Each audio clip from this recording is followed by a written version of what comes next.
कराची में नाले वारे अदीब सिराज मेमून जी सालगिरह के हवाले से आर्ट्स काउंसिल में सिंधी बोली ए सिराज के उन्वान हेठ कॉन्फ्रेंस कोठाई वही। कॉन्फ्रेंस में डॉक्टर फहमीदा हुसैन, अमर फयाज बुरडो, जरार पीरजादो, ताज जोयो, डॉक्टर कमाल जामड़ो ऐं बियन सिराज मेमून के कलमी पोरिये ते पंहिंजा मकाला पेश किया। कॉन्फ्रेंस में शामिल अदीबन सिराज मेमून के अदबी, सहाफती ऐं समाजी खिदमतुन बाबत अवामी आवाज़ टीवी से ॻाल्हाईंदे चयो त सिराज साहब जो कलमी कम ऐं समाजी कम तमाम वॾो आहे।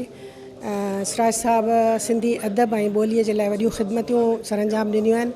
ख़ासि करे ॿोलीअ जे हवाले सां हुन जा 3 किताब छपियल आहिनि जिन में हुन सिंधी ॿोलीअ खे दुनिया जे क़दीम तरीन ॿोलियुनि में शुमार कयो आहे। हुनजो सभ खां वॾो कारनामो हुन इन मफ़रूज़नि खे टोड़णु आहे जंहिंमें सिंधीअ खे संस्कृत जी जाइ या सिंधीअ खे सामी सतह जे ॿोलियुनि मां शुमार कयो पियो। सिराज पहिरियों आलिम हो जंहिं नौजवानीअ में इन नज़रिए खे रद्द कंदे इहा ॻाल्हि कई त सिंधी हिन ख़िते जी आबाई ॿोली आहे। सिराज साहब तमामु वॾो लेखक आहे ऐं हुन अदब जे मुख़्तलिफ़ सिन्फ़ुनि ते लिखियो आहे ऐं इन सां गॾु हुन जेको वॾे में वॾो कमु आहे सो आहे ॿोलीअ ते नज़रियो।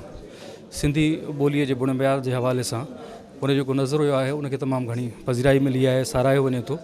इन खां सवाइ हुन जा नावल बि आहिनि त कहाणियूं बि आहिनि ऐं कॉलम बि आहिनि। ॿोली जे हवाले सां सिराज साहब जो तमामु अहम कमु आहे ऐं उनजो जेको इहो जज़्बो आहे त सिंधी ॿोली ख़ुदि हितां जी आहे पैदा थियल, उहा ॿी कंहिं ॿोली मां नाहे निकितल, त उहा सिर्फ़ु दावा न आहे, उन दावा जे पुठियां हुन जा दलील ॾिनल आहिनि ऐं उहे दलील इंतिहाई सगारा आहिनि। ऐं जीअं जीअं तहक़ीक़ ॿोली जे हवाले सां अॻिते वधे थी पई उन्हनि में ऐं उन्हनि जी अहमियत वधीक वधंदी थी वञे पई। सिंधी तारीख़ अञा बि इलाही माण्हुनि जे ज़हनुनि में कोन्हे ओड़े तरीक़े सां जीअं सिराज साहब उनखे उजागर कयो।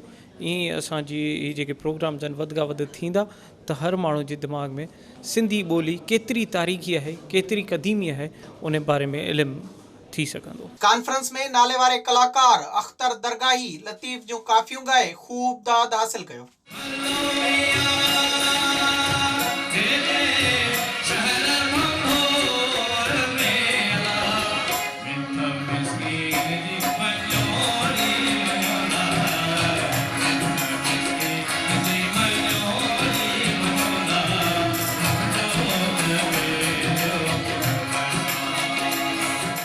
विज़िट कयो अवामी आवाज़ मीडिया ग्रुप की वेबसाइट awamiawaz.pk।